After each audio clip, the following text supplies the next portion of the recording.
أدي أبي عاوزله مس من تتعرضنا حشنا مس أبي مس إساياس كن شمس إساياس معراء بحاسة علينا ولدنا توالدنا إنا أبزأوا نزي أجي كبير حزن كبير نبعات أكلنا عن عيننا دقنا بخارن لا تحارد حلفنا إنا زي أخن حلفن كلنا إتنا يقدم نكاد أنتي جزية ملؤ باهي سلاسة زنبرة جزية موائل نسيت رسيعه حكي من تعلنا أكبر حزني نازلني أنا بس أبي يجي سكع حكي تقرأين جن إلى إثيوبيا كنت حقائق وقت نبر دسيلنا سلام كنا بردك أنا هنرئي الموتو ميتولو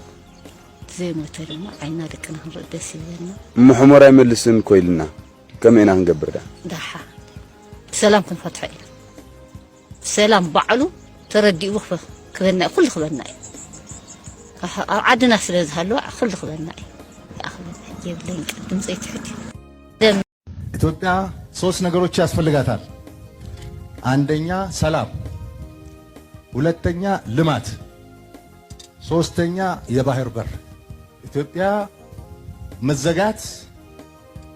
አይገባትም። ህዝባችን አሁን 130 ሚሊዮን ነው።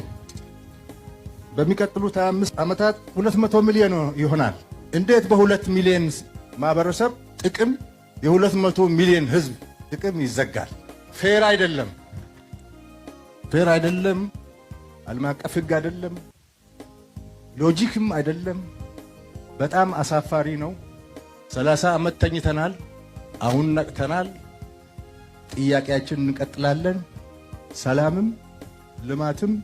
ባህር በርም እናሳካለን። ባህር በር ላይ እንድንወጣ ያደረጉን ጠላቶች ለ60 ዓመት ለ70 ዓመት የሰሩ ጠላቶች አሁንም ስራቸውን ቀጥለዋል። ከባህር በር እንድንወጣ ያደረጉን እነሱ ናቸው። እኛ ተሳስተን ተባብረን ሊሆን ይችላል። የኛ ልጆች ተሳስተው ትብብር አድርገው የባህር በር ጥቅም ያልገባቸው በወጣትነታችን ተቀስቅሰን አምነን እኩልነት መስሎን ትብብር አድርገን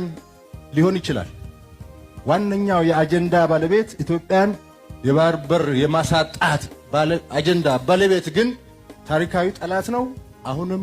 ቀጥሎበታል። መከላከያ ሰራዊታችን እናጠናክራለን፣ ልማታችን እናፋጥናለን፣ ባህር በር እናገኛለን። ቀይ ባህር መልሶ ለመጠየቅ የሚሰጋ የሚጠራጠር ትውልድ መፈጠሩ የስነ ልቦና ስብራት አካል ነው። አንችልም ብሎ ነው የሚያስበው። እኔ ላረጋግጥላችሁ እወዳለሁ፣ ኢትዮጵያ ትችላለች። ኢትዮጵያን የሚያክል ሀገር ኢንካፕሱሌትድ ሆና ለልጆቻችን መሸጋገር አለበት ብሎ ማመን ተገቢ ሐሳብ አይደለም። በሰላም በዓለም ሕግ መሰረት ኢትዮጵያን ከዘጋት በርና ድሃ ካስባላት መጠሪያዋ መገላገል አለባት ብለን ስለምናምን በየትኛውም መድረክ ከኢትዮጵያ ጋር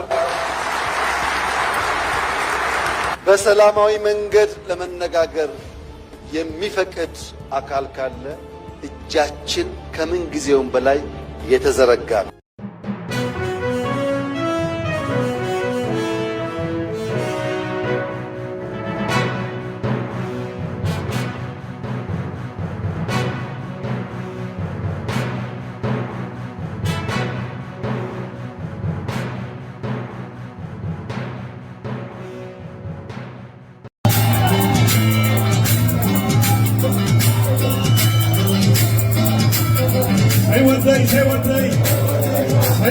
Say one day.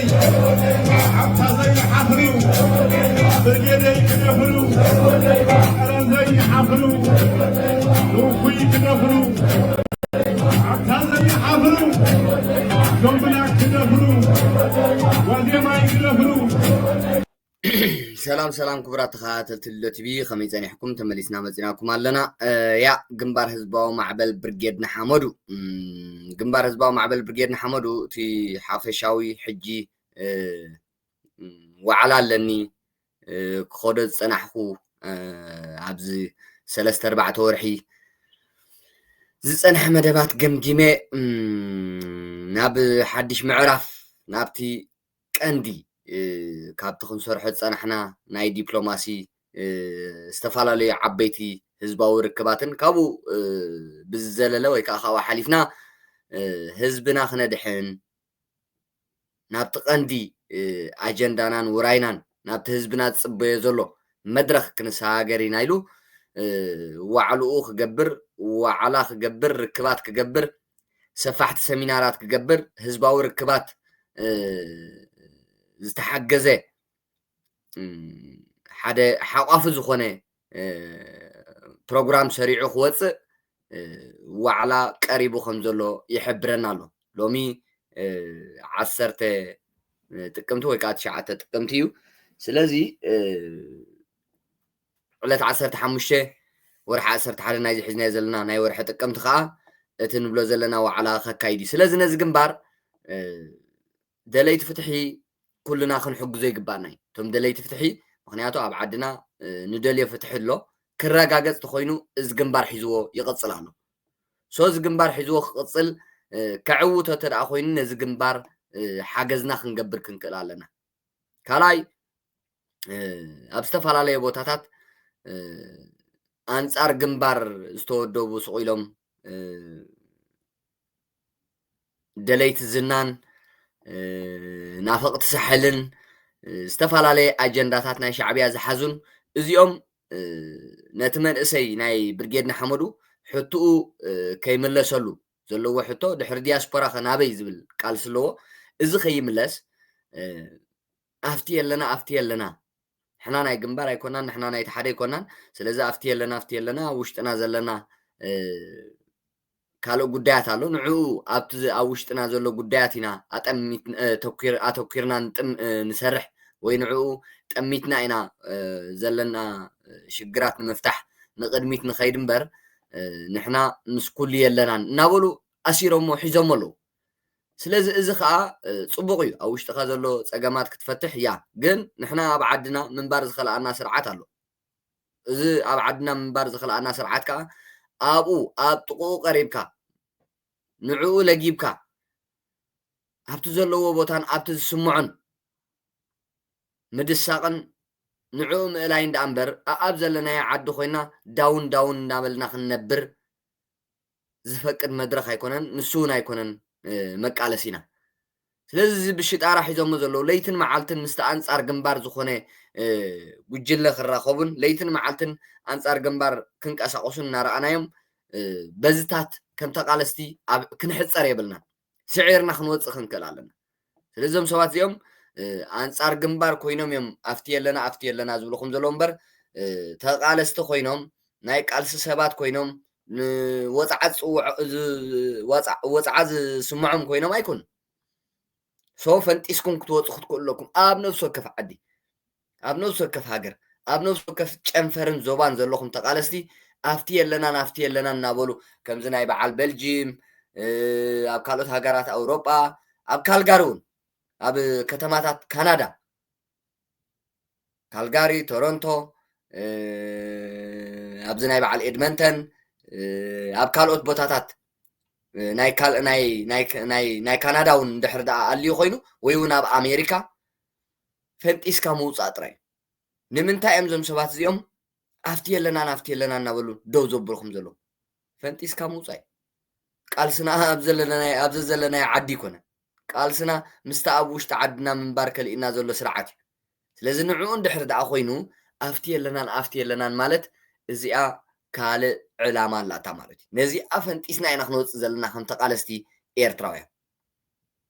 ሶ እቲ ስርዓት ዝደልያ እዚኣ እዩ ኣፍቲ የለናን ተባሂልካ ገለ ንጥፈታት ይገብር ከበራብረካ ኢሉ ኣብኡ ድዋዕዋዕ ትበሃል ካብኡ ከዓ ሓንሳብ ትዕርፍ ሩፍ ትብል ዳስግደፍ ድዋዕዋዕ ስለ ዘበልካ ኣብ ከምዚ ከምብረካ እዩ ዝደሊ እቲ ስርዓት ነዚኣ እዮም ከዓ ዘተግብሩ ዘለዉ እዞም ሰባት ናፈቕቲ ናይቲ ስርዓት ተላኣኽቲ ናይ ግሎባል ናይ ሻዕብያ እዩ ስለዚ ኣብኡ እዮም ዝነብሩ እዞም ሰባት እዚኦም ግሎባል ኣንጻር ግንባር ኮይኑ ብሻዕብያ ዝተባሓተ እዩ ስለዚ ነዚ ክንስዕር ክንክእል ኣለና ከም ተቃለስቲ ነዚ ግንባር ከዓ ክነዕውቶ ክንጎይ ክንክእል ኣለና እዚ ግንባር ኣነ በቃ እዚ ስርዓት ኣብ ዓደይ እዩ ዘሎ ነዚ ስርዓት እዚ ክገጥም ኣብ ጥቃ ዓደይ በፂሕ ኣለኹ ፅባሕ ንዓደይ ከኣቱ እየ ዋዕላ እውን ክገብር እየ ሕጂ እንታይ ዓይነት ሓድሽ ነገር ሒዘ ክወፅእ ሽዑ ክትርእዩ ኢኹም ስለዚ ደግፉ حجزو شعبنا يبلا لزجنبار سلازنا حجزو نزجنبار نعوت زجنبار كعوت تخوينو كل عينات دقافات كنجبر كنكل على نخن تقالست عيني كنفرو جنرال كنفرو هيودي أنا زي حفرو رجالي كنفرو هيودي حفرو وين عكدي كنفرو أنا زي حفرو أنا حما كنفرو يا زي حفرو نزمن سيزيوم كتصاوتلو نزمن سيزيوم اب سدت كእርጎን ከብልዩን ካብ ዝመን ሰይዚ ተረባሕቲ ስለ ዝኾኑ እዝመን ሰይዚ ከዓ ነቂሑን ነፂሩን ወሲኑን ተረዲእዎን ኣነ ኣብ ዓደይ ምንባር ከሊእኒ ኣብ ዓደይ ዘሎ ስርዓት ንዑ ኣብ ጥቆ ቀሪበ ኣብታ ዝስምዑ እናደሰቁ ነዚ ስርዓት እዚ መሰረታዊ ለውጢ ረጅም ቼንጅ ክገብር ክጎይለኒ ንዝብል መንእሰይ ኣብ ደውታ ንምእታው ሕጂ ዝተፈላለዩ ሓቢሮም ከማን ሻኽሶት ዘይክእሉ ኣካላት ኣብዚ ናይ ዝግንባር ንምፍራስ ግን ኣይተሓዝና ኣይትፅሩኒ ክብሉ ንሪኦም ኣለና ብውልቀ ሰባት ብሕጋዊ መንገዲ ዝተኣስሩ ሰባት ከም ንግንባር መፍረሲ ተጠቂሞም ብዛዕባኦም ይሓልዩ ከም ዘለዉ መሲሎም እንታይ ክገብሩ ንሪኦም ኣለና ምስትውዓል ይሓትት ስለዚ ንሕና ዝተኣስረ ክፍታሕ ዝተጨቆነ ክድሕን ሓፈሻዊ ኣብ ዓድና እውን መሰረታዊ ለውጢ ክግበር ነቂልናን ነቂሕናን ነፂርናን ኣለና እዚ ቃልስና ኣብ ደውታ ከኣቲ የብሉን ፕሊስ እዚ ኣብቲ የለና ዝበሃል ኣጀንዳ ክንስዕሮ ክንክእል ኣለና ኣጀንዳና ኣይኮነን ኣብቲ የለና እንታይ ኢኻ ክትገብር እስካ ሓግዞም ነዞም ኣብቲ የለና ኢልካ ብዛዕባ ናይ ውሽጢ ጉዳይ ልዕሊ ዓቕመይ ኮይኑ ኣሎ ንዑ ክፈትሕ ትብሎ ዘለኻሲ ብዛዕባ ሱራት ይኹኑ ክሱሳት ይኹኑ ዝተፈላለየ ሽግራት ዘለዎም ይኹኑ ክትሕግዝ እስከ ጎስጓሳት ግበር ኣይትገብርን እንታይ ደኣ ንግንባር ሓገዛት ከይግበር መንእሰይ ናብ ግንባር ከይዓስል ንዕኦም ሸቐጥ ሒዝካ ብጀካቶም ኣብ ኣዲስ ኣበባ ብሕጋዊ መንገዲ ተኣሲሮም ዘለዉ ነዞም ኣብ ዝተፈላለየ ሃገራት ኣውሮጳን ኣሜሪካን ካናዳን ብመንግስቲ ናይተን ሃገራት ብሽፍታ ሻዕብያን ተኸሲሶም ኣብ ሕማቅ ኩነታት ዝርከቡ ተቃለስቲ ብርጌድ ንሓመዱ እውን ክሽቅጥሎም ይረኣዩ ኣለዉ እዮም ንዕንዶ ፍሉጥና በኢና ንቃለስታ ኢና ኣብዚ ኮፍ ኢልና ናይ ውሽጥና ፀገም ኣለና እሞ እንታይ ደኣ ክንገብር ኣብቲ የለናን እዚ ናይ ተቃላሳይ ኣጀንዳ ኣይኮነን ክሲ ዘለዎ ፀገማት ዘለዎ ብዛዕባ ኣብዚ ቃልሲ ዝገጠሞ ንኩሉ ተቃላሳይ ኤርትራዊ እዩ ዝምልከት ንዓኻ ኣብታ ጨንፈር ዘለኻ ወይ ኣብታ ዞባ ዘለኻ ጥራይ ዝምልከት ኣይኮነን ንኩሉ እዩ ዝምልከት ስለዚ ንሕና ንሱ ከም ደው መበሊና ኣይንሪኦና እዚ ብኦም ጌርካ ኣብ ደውታ ንምእታው ነዚ ቃልሲ ዝግበር ዘሎ ደው ክብል ክኽእል ኣለዎ መቃልስትና ኣይኮንቶም ከምኡ ዝብልና ፈንጢስና ክንወፅእ ክንክእል ኣለና ኣብቲ የለኹ ማለት ናይ ህግደፍ ኣጀንዳ እዩ ካብ እምፂኹም ኢኹም ኣብቲ የለኹም እንዳበልኩም ምስ ካልኦት ኣንጻር ግንባር ዝኾኑ ጉጅለታት እናተረኸብኩም ኣንጻር ግንባር ወፍርታትን ምስክራትን ሓሶትን ፀለመን ክትህቡ ትረኣይሲ ቁርብ ነቲ ተቃላሳይ ክብርታቱ ኣይንግሃሶ ሶ ፈንጢስና ካልኦት ተቃላሳይ ፈንጢስ እዩ ክወፅእ ዘሎ ኣይሰምዑኻን ኣብቲ የለናን እናበሉ ንቃልስኻ ክሕንሽሹ ይጓየዩ ኣለዉ ፈንጢስካ ወፂኻ ቀዲምካ ቃልስኻ ምውናን እዩ ኣብ ዲያስፖራ ኣይኮነን ቃልስና ዝውዳእን ኣብ ደውታ ዝኣቱ ቃልስና ኣብ ዓድና እዩ ዝውዳእ ኣብ ዓድና ክውዳእ ተኮይኑ ካብ ጥቃ ዓድና ቀሪብና ንዓድና ክንኣቱ ክንክእል ኣለና ስለዚ እዚ ሓይሊ እዚ ናይ ከምኡ ዓይነት ኣተሓሳስባ ክንስዕሮ ኣለና ተቃለስቲ ብርጌድና ሓመዱ ዘንቀልኩሞ ዕላማ ብተበለፅትን ጓሓላሉን ኣብ ደውታ ከኣቱን ክጭወን የብሉን ፈንጢስኩም ውፅእ ዝብላነ ፈንጢስና እንተወፂና ኢና ቃልስና ንዕወተሉ ቃልስና ከይንዕወተሉ ከዓ ኣብ ደውታ ከእትውና ኣብቲ የለኹን እናበሉ ከዳናጉርናን ከታልሉናን ይረኣዩ ኣለዉ ነዚኦም ኣጀንዳ ናይ ግሎባል እሞ ከዓ ናይ ሻዕብያ ምዃኑ ተረዲእና ስዒርናን ፈንጢስናን ክንወፅእ ኣለና ከም ተቃለስቲ السرايا خدفرو يا شباب خدفرو صحبي خدفرو عن طواي خدفرو يا شباب خدفرو هاي هذا ميتو دحار كأخلنا خلالو بزمن سيزي مشكات بزمن سيزي متصوات كأكلالو نزمن سيزي بعد ساعة جرم جميرم ملو نتما بعد ساعة بحقاو من قد تعسير مالو بهال زلو الكسبات كم نجنبار مهرم خطق قملم بوليتيكا خسر حلم دجنا ونابنوس وكف أنفرن زوباتات نزلو ناي دياسبورا نزتق على سايزي أبجون نجنبار ويون مس جنبار كيسلف قالسو تدحر دياسبورا خزبل حطو خيملس أفتي لنا ناول زعت وزلو نازي قداماي طمته غيرنا كنوفرسو خنكلالنا از دفاعنا شعبي أفتي لنا مالت نتمنسي اب تحتيخا أمبركيكا استفالالي أجنداتات فتيركا أماريرو غغز أخوف كبزبل نمغبار زخيد زلو أجندا مخانو فليتنا فانتيسنا اينا خنوص زلنا ازمن سيزي تمال زلعلو حيال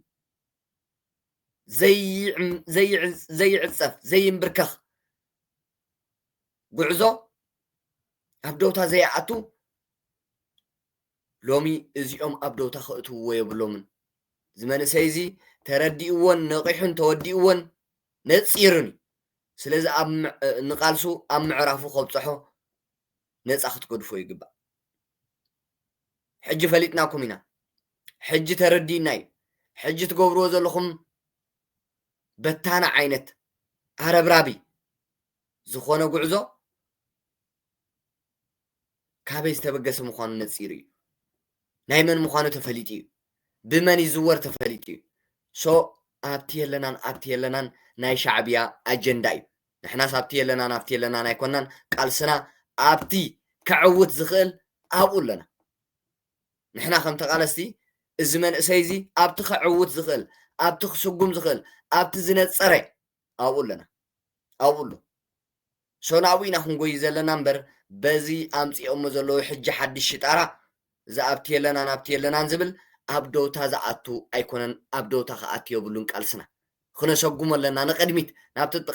عدنا زول سرعات كناتو نابتق عدنا خنقرب كنكل لنا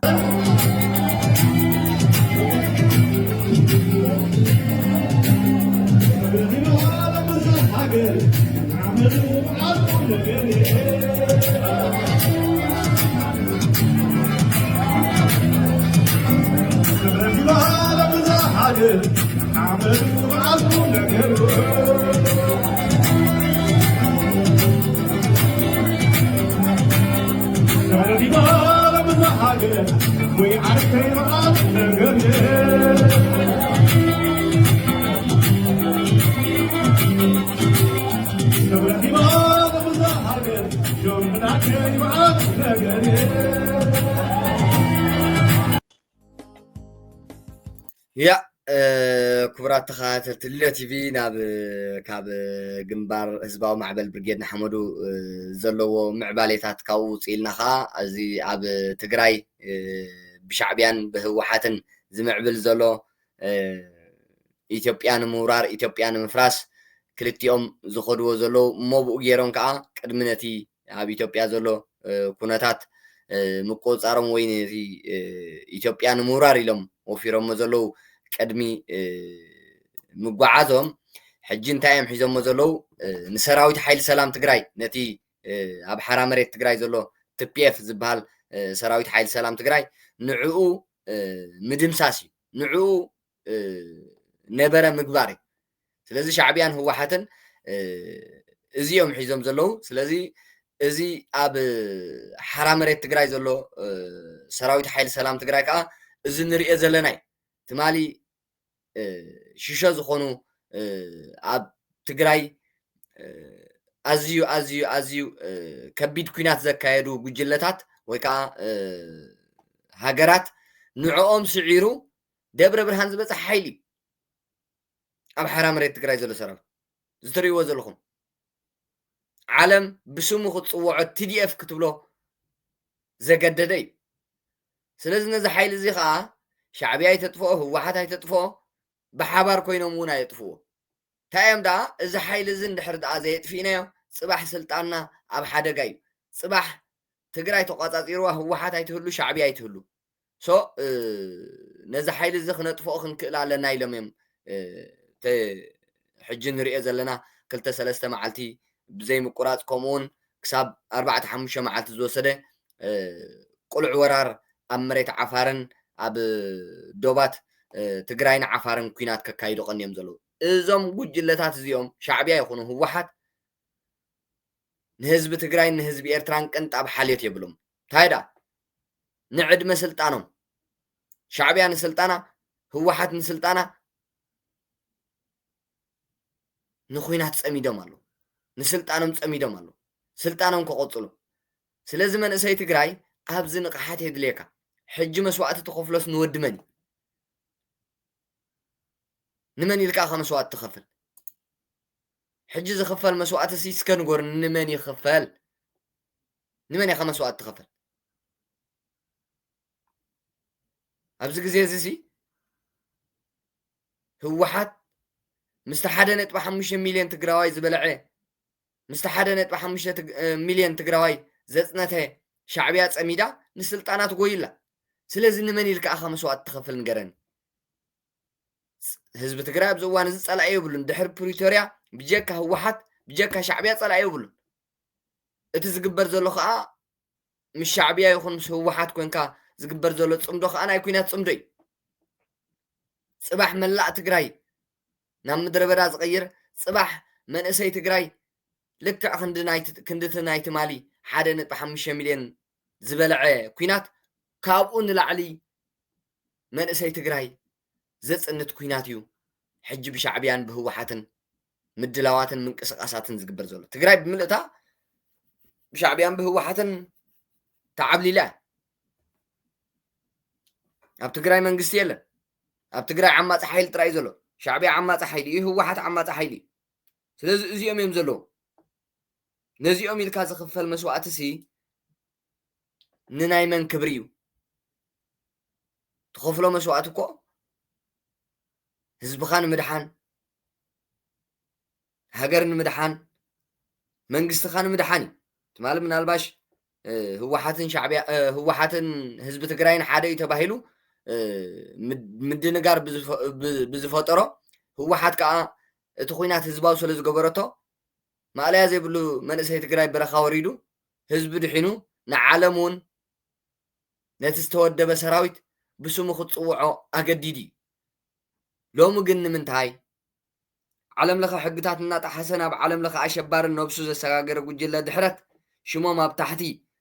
ዝተገለፁ ወተሃደራት መራሕቲ ናብ ኣስመራ ልኢኹሎ ህወሓት ኮኔረል ዘልኡል ማትያስ ምክትል ኣዛዚ ኣርሚ ሱሳ ካልኣይ ከዓ ሻለቃ ባሻ ፍስሓ ናይ ኣርሚ ሱሳ ኦርደናንስ ሓላፊ ሳልሳይ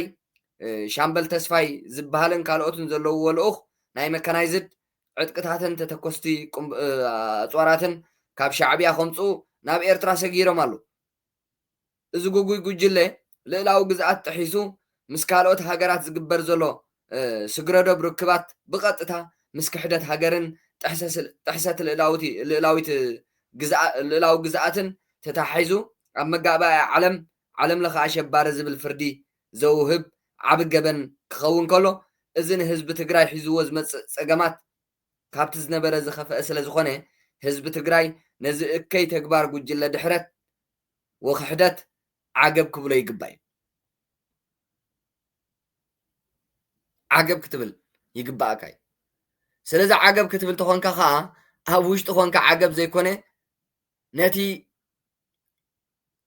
ዘለኻዮ መሳርዕ ናይ ህወሓት መሳርዕ ጉዱድ ዕስክርና ንዕኡ ገዲፍካ ናብ ሰራዊት ሓይሊ ሰላም ትግራይ ምምፃእ ጥራይ ካልእ ወላ ሓደ የብሉ ዝትሪእዎ ዘለኹም ሰራዊት ሓይሊ ሰላም ትግራይ ናብዚ ምፅምባር እዩ ምክንያቱ ኣብኡ ኮንካ ኣይንዋጋእን ኣይንትኩስን ምስ ኣሕዋትና ኣይንዋጋእን እንተልካ እውን መርሸንቲ እዩ ኣይንዋጋእን ዝበሉ ኣለዉ እዮም ኣይንዋጋእን ኣብ ልዕሊ ዝበሉ ስጉም ተወሲዶም ኣለዉ ጨቆንቲ መራሕቲ ህወሓት ኣብ ኣርሚ 43 ክፍለ ሰራዊት ደጀና እዩ ኣታሊልኩም أبزين فلتو قام تيخم أي تساقينا مش بتصتنا أين واقعن قبل على زبالة أبلات تخصص خفات لهم نفسهم نمكل خال بزقبروا تخصي بعلم ببombaታት ዝተሓገዘ ተኽሲ ካይዶን ተጣፊኦም ኣሎ ስለዚ እዚ ልኡኽ ሻዕብያ ዝኾነ ባህላውያን ጀነራላት ህወሓት ዘለውዎ ዝወደቐ ውድብ ህወሓት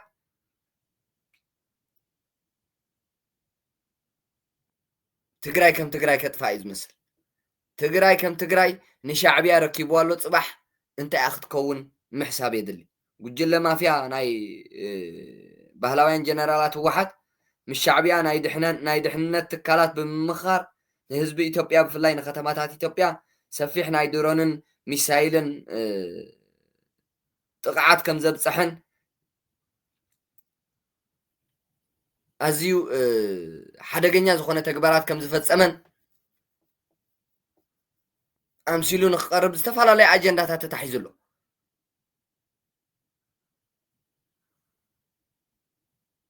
ብጣዕሚ ዘሰንብድ ማለት እዩ ሕሰቦ ስለዚ ካብዚ ከምዚ ዓይነት መንገዲ ክትወፅእ ክትክእል ኣለካ ኣብ ትሕቲ ባህላውያን ጀነራላት ህወሓት ኮንካ ትድሕን ትግራይ የላ ዝድሕን ህዝቢ የሎ ትድሕን ህይወት የላ ባዕሎም ደብዲቦም ኣብ ትግራይ ባዕሎም ደብዲቦም ህወሓትን ሻዕብያን መንግስቲ ፌደራል ገይርዎ መንግስቲ ፌደራል ደብዲብና ክብሉካ ባዕሎም እውን ነዋሕቲ ብረታት ገይሮም ንከተማታት ከም ዝገለጽኮ ከተማታት ኣምሓራን ዓፋርን እናደብደቡ መንግስቲ ኢትዮጵያ እዩ ኣብ ልዕሊ ህዝቡ ዝድብድብ ዘሎ እናበሉ ናይ ሚድያ ኣካላት ዓሲቦም ጋዜጠኛታት ቆፂሮም ሽርሕታት ይኣልምለው ሻዕብያን ህወሓት ምስቱ ዓሌ ድሌካ መንእሰይ ትግራይ ክትዋጉ ገለ ትብልኒ ኣዘረባ ንእሽተይ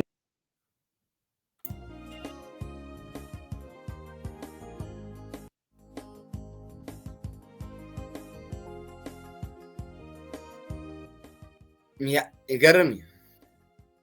TDF ትማል ዝሰርሖ ደብረ ብርሃን ዝበፅሖ ጅግንነት ሎሚ ኣብ ሰራዊት ሓይሊ ሰላም ትግራይ ኣብ ሓራ መሬት ኮይኑ ነቲ ናይ ትማል ጅግንነቱ ክቕፅል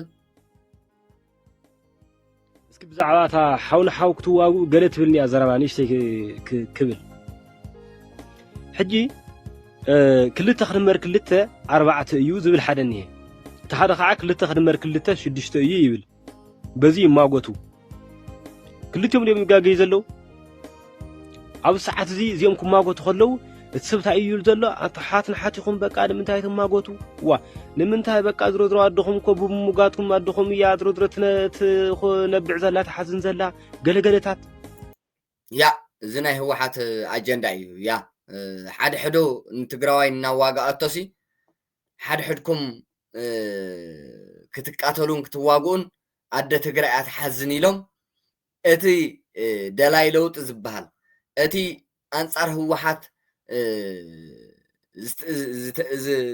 ዝተወደበ ሓይሊ ንኸይረክብ ህወሓት ተንፍሶ ዘላ ጉጅለ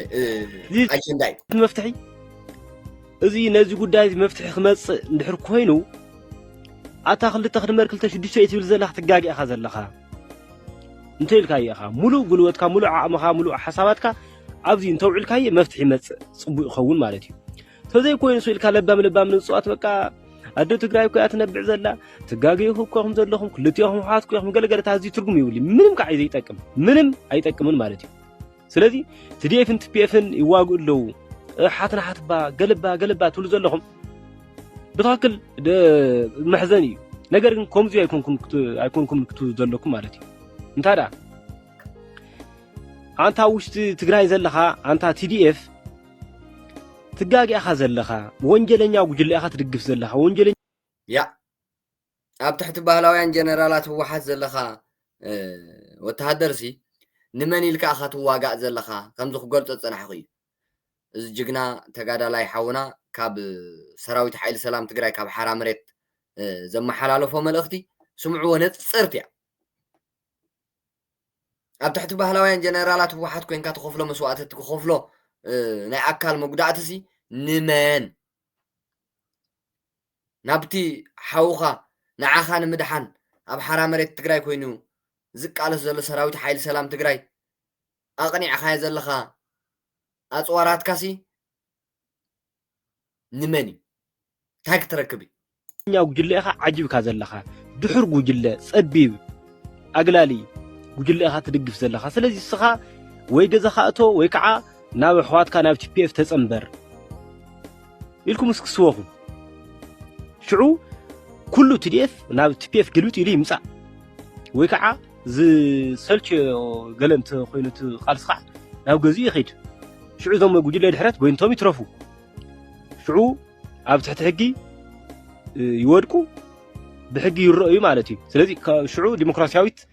ዓዲ ትህነጽ ስለዚ ኮይኑ ሰውልካ በቃ ንኽልትዩ ሰውልካ ነቲ ሓቂ ሰርሕ ዘሎ ነቲ ጋገ ዘሎን ብማዕረ በቃ ትጋጊኹም ዘለኹም ስሳትኩም ክትታኸሱ እንታይ ደኹን እዚ ሲካ ለባብ ምጽዋት ወይ ከዓ ከምዚ ኢሉ ነይሩ ገለ ንምባል ተዘይ ኮይኑ ምንም ፋይዳ የብሉን ስለዚ በጃኻትኩም ኩልኹም ኣውዚዮ ትክርኩም ተሰርሑ ባህላየ ማለት እዩ ይጋገዮም ዘለዉ ዞም ኣሕዋትና ብርግጽ እምበር እቲ 50 ዓመት ንህዝቢ ትግራይ ዝጨቆነ ጉጅለ ምድጋፍ ማለት ጌጋ እዩ ወንጀል እዩ ስለዚ እቶም ነት ጉጅለ ሓሪሖም ናብ ሓራ መሬት ይመፁ ዘለው ተጋደልቲ ውሕዳት ይኩን እዚኦም ታንኪ ንብል ንገዝኦም ዝኸዱ ሰልችዎም ኣለዉ ብጣዕሚ ብዙሓት ከዓ ሙስኦም ኣለዉ ማለት ፍላጥ ይኹም ዘይፍላጥ ስለዚ እቶም ፍላጥ ኣው ዘለው ብዙሕ ሙስኦም ብጥቕሚ ዝተኣሳሰሩ ወይ ከዓ ዝኾነ ወንጀል ኣስሪሖምዎም ዝሓውሎም እዚኦም ገለገለ መኸርካው ንሰምዑ ኣይኮነን እዚኦም እቶም ጉጅለ ድሕረቶም ምስቶም ዓበይቲ ዝድመሩ እዮም ብዘይ ፍላጥ ግን ሙስኦም ከዓ ኣለዉ ነዚኦም ኢና ሕዝቲ ምኽርና እቲ ከምዚ ነውጉዕ ዘለና እኮ ንዕኦም እዩ እቶም ብዘይ ፍላጥ ብገርሂ ሙስኦም ዘለዉ እዩ ምኽሪ ዝሰርሕ ማለት እዩ ብፍላይ ከዓ ማሕበራዊ ሚድያ ዘይጥቀሙ ኣሕዋት ከዓ ስለ ዘለዉ በጃኹም ኣትም እትጥቀሙ ኣውፅሕሎም ከም ገለ ጌርኩም ንኣብነት ሕጂ ታናተይ ቪድዮ ንዓስከው ይርእዮ ሓደ ሓውና ካብ ሓራ መሬት ከምዚ ይብሎ ንዓረ እዩ ኢልካ ተስሚዕኻዮም ፀገም ክኾነካ ይኽእል እዩ ፈሊጥካ ዋላ እንታይ ትልመሱ ኢልካ እንታይ ዲ ታዝልኒ እዚያ ሓራ መሬት ባህላይ እስኪ እንታይ ዲ ዝብሎ እስኪ ንስማዓዮ ገለ ኢልካ ንኣብነት እንድሕር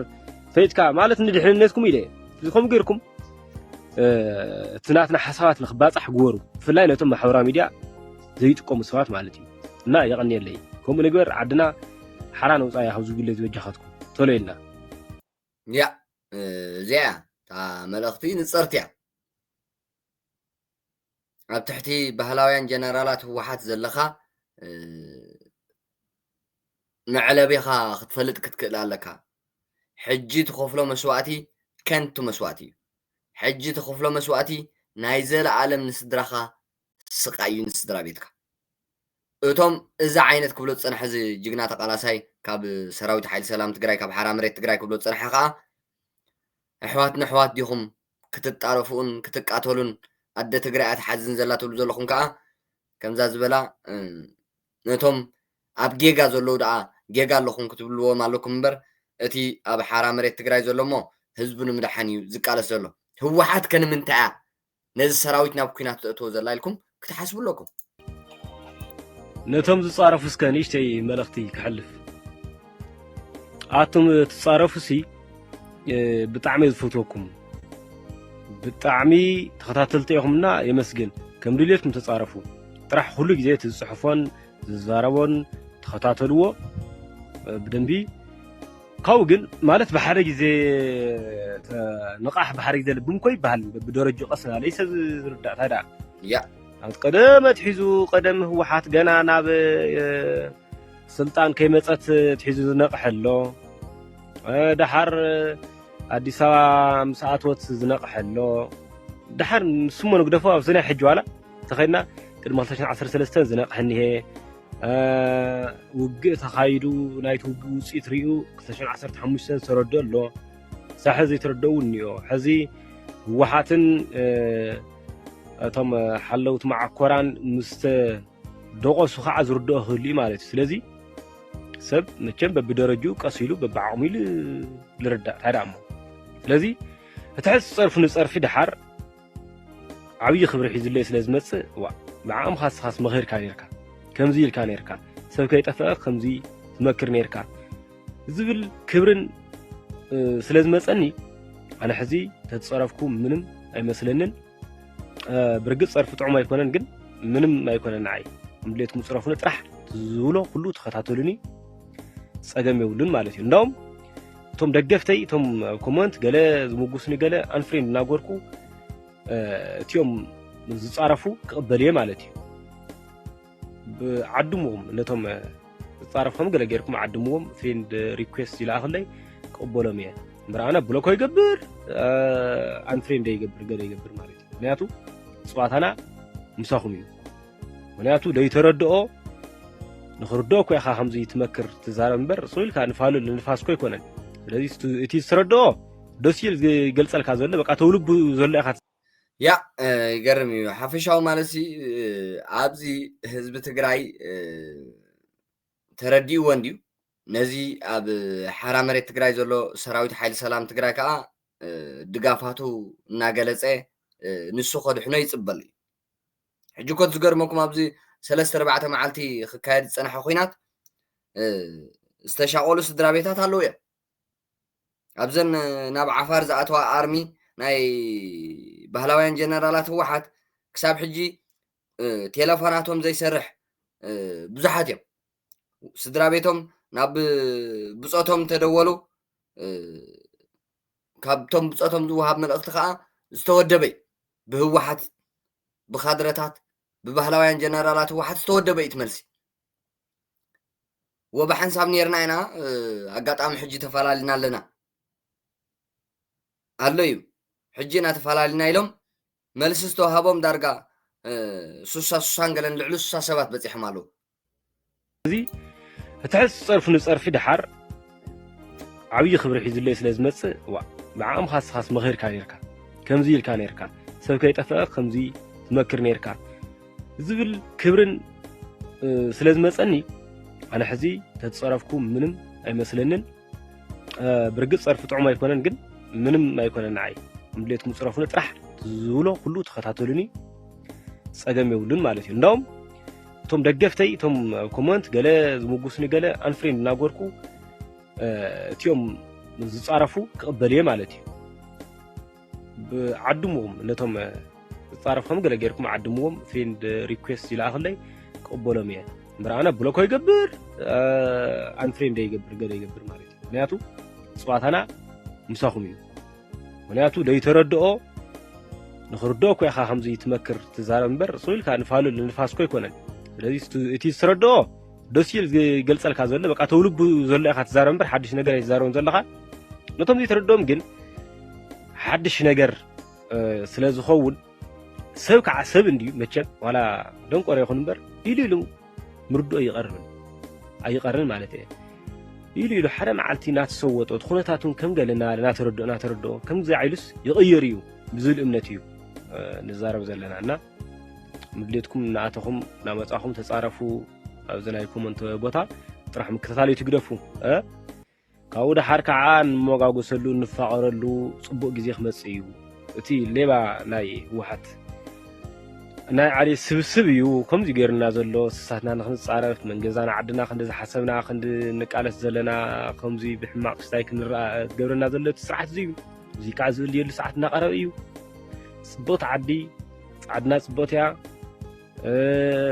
እቲ ስርዓት ኣባላሽዎ ዝነበረ ነገራት ተፃራሪና እውን ግን ዝበለፀ ፅብቕቲ ምዕብልቲ ልምዕቲ ክንገብራ ኢና ንሕና ንቃለስ ኣለና ብሓሳብ ንቃለስ ኣለና ብቕልፅም እውን ንቃለስ ኣለና ብኩሉ መዳይ ኢና ንቃለስ ዘለና ስለዚ ንስኻትኩም ሓገዝ ትኾኑ ተኸታተሉ ለብሙ ምኽሪ ምስማዕ ፅቡቕ እዩ ከምዚ ስእልካ ተቐዳዲምካ ናፀርፍ ስእልካ ህልኽ ባ እዚ እንታይ መን ኮይኑ እዩ ከምዚ ኢሉ ኣሎ ግዛዕ ስእልካ እዚ ትርጉም የብሉ እንዴ ሓደ ግዜ እኮ ስእልካ ተሰሚዕካ እኮ ዝኾነ ቁም ነገር እኮ ትረክብ ኢኻ ስለዚ ኣዳምፁ ለብሙ ህወሓት ኣብዚ ግዜ እዚ ምድጋፍ እንዴ ዕሽነት ማርያም ኣንኩም ዳ 50 ዓመት እሞ ከዓ ናይ ስኢሉ ወረደ ተሓሳስባ ዘለዎ ስርቲ ዝናውግ እናኣተወ ብዙሕ ናይ ሌብነት ናይ ሕሾት ባህሪ ዝተላዊሱ ተፈጥረን ዝዓበየ ዝኣረገ ስርዓት ከመይ ጌርካ ትድግፍ እንዴ ኣሕዋትና ለብሙ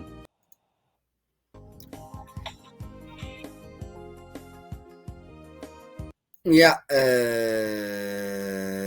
ብዙሕ ሰብ ይልብም ኣሎ እዩ ብዙሓት ፍላይ ዝኹይናት ምስ ተጀመረ ብዙሓት ዝተዓጥቁ ካብቲ መሳርዕ ጉድድ ዕስክርና ናይ ባህላውያን ጀነራላት ህወሓት ናብ ሓራ መሬት ትግራይ ይፅምበሩሎ እዮም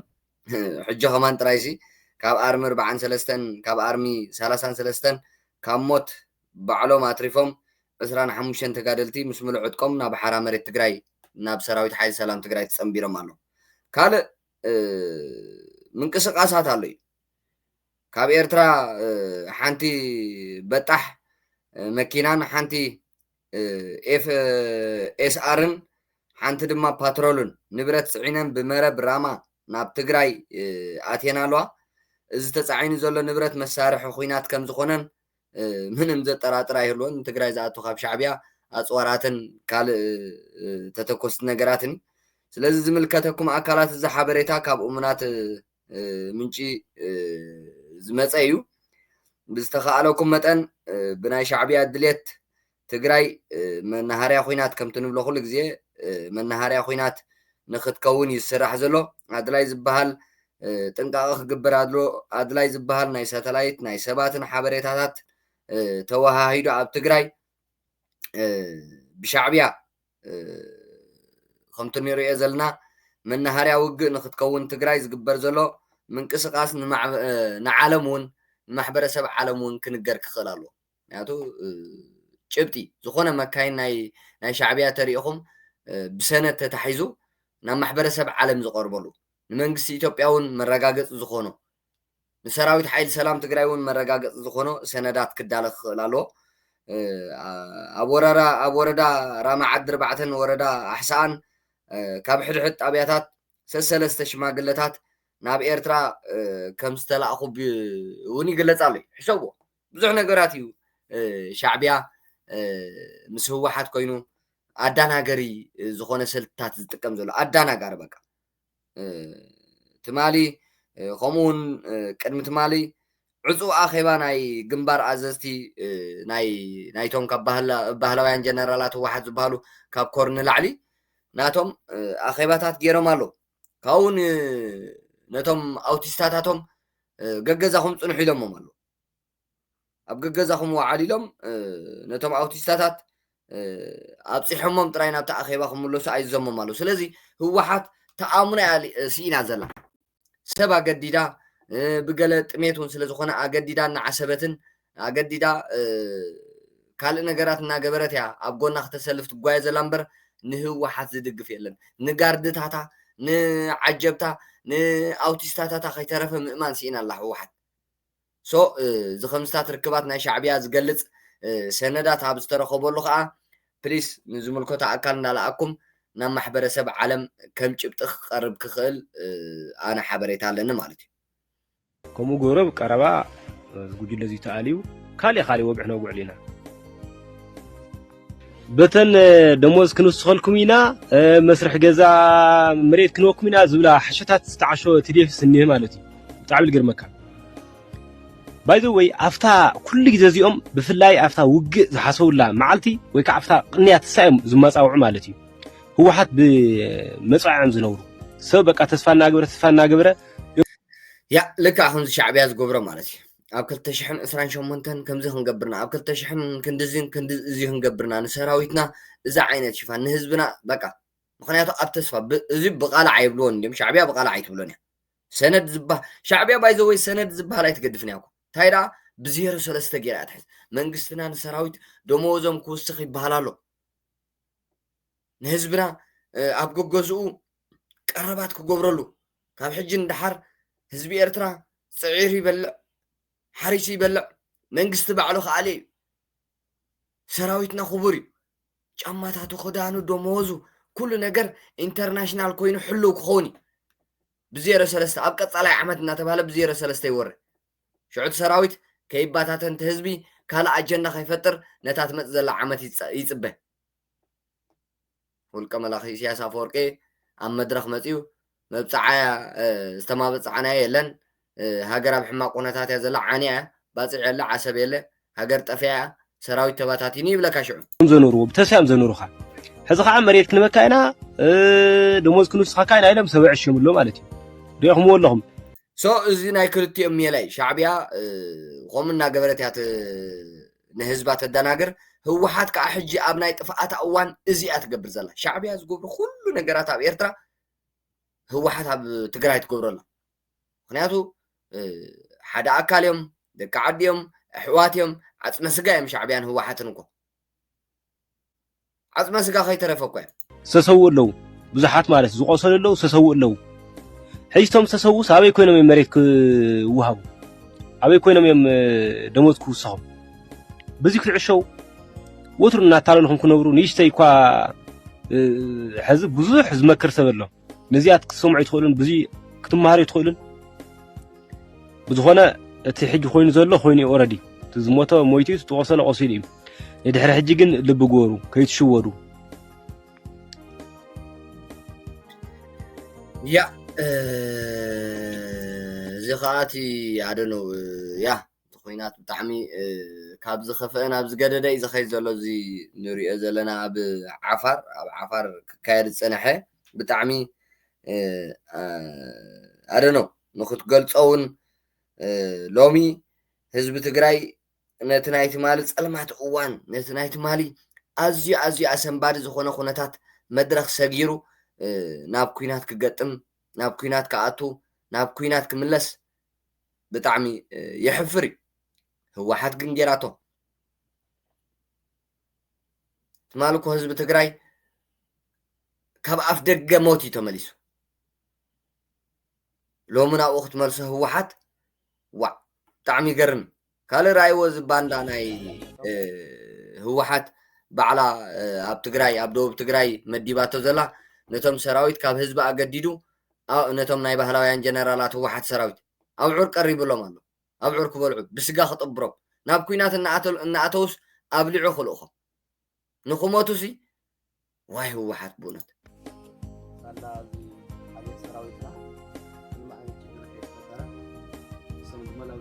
تريوا مالهم ده زو عور زيوم نحرد بقى بتي مسليني ناي زبادو بتقراي ناي رايا هو حد بعلانا بسلطان زمصتو نت سراويت نمد نقار بعراي قريبا رايوا تزقرب نموت ندال اخوتهم زي ابعور طعمي قرم زقرم مالتي نسبنا بكوينات ندال عكاس نسب نمنسي تقراي نخصنت بعراين تيلنا بقدمو غيركا بطعمي اقليلهم مو خمي قليل لقر سلامات كمي وعيكم دحان وعيكم سلامنا نحن دحان يا ممهر تمسجن داويت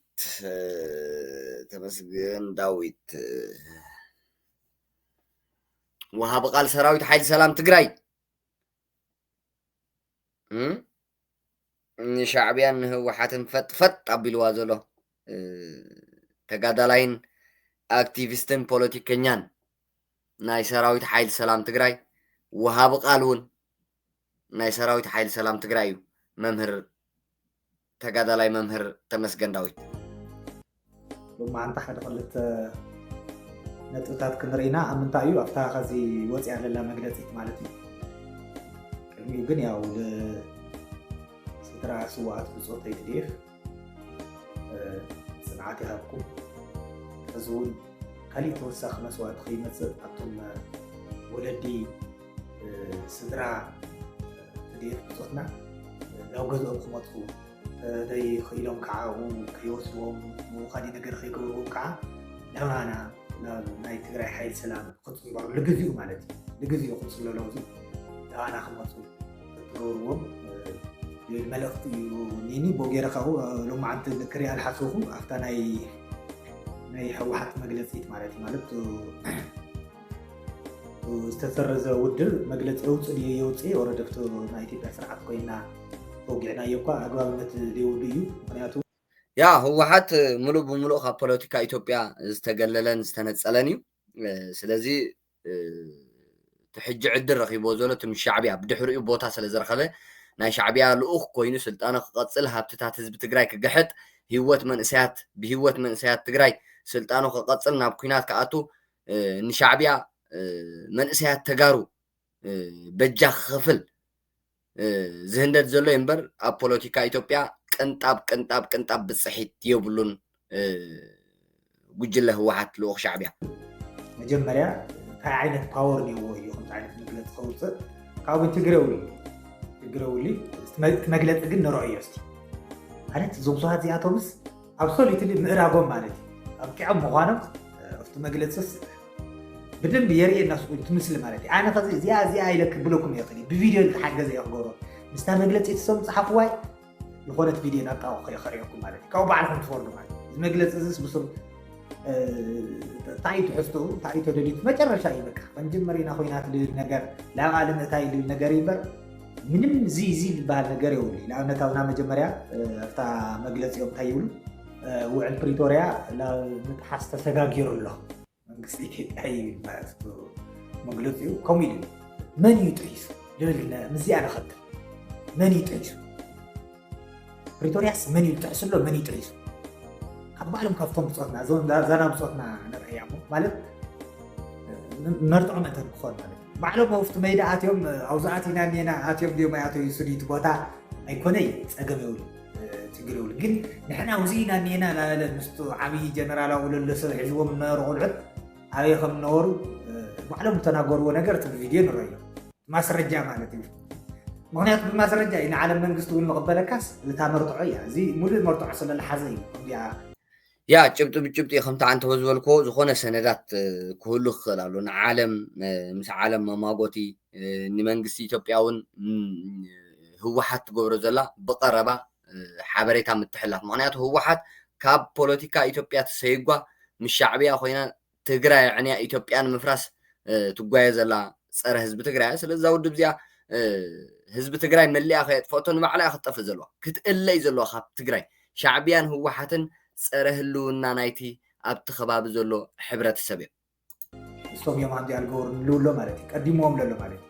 بيكوز توم جوجلا عاريغوم سلو سو كبرات خاتلت التي ناي لومي زنبرن مدبات ابزي زازي ملخو كساب ناي موداتا مدبي مساي سل صنحكم كاب لبي امسغينه عوت نسراويت حيد سلام تግራይ تبيف حرامري تግራይ عوت نجنبار حزباو معبل برجيد نحمدو سلام نحزب ኤርትራ نحزب تግራይ نحزب ኢትዮጵያ دحان صنحم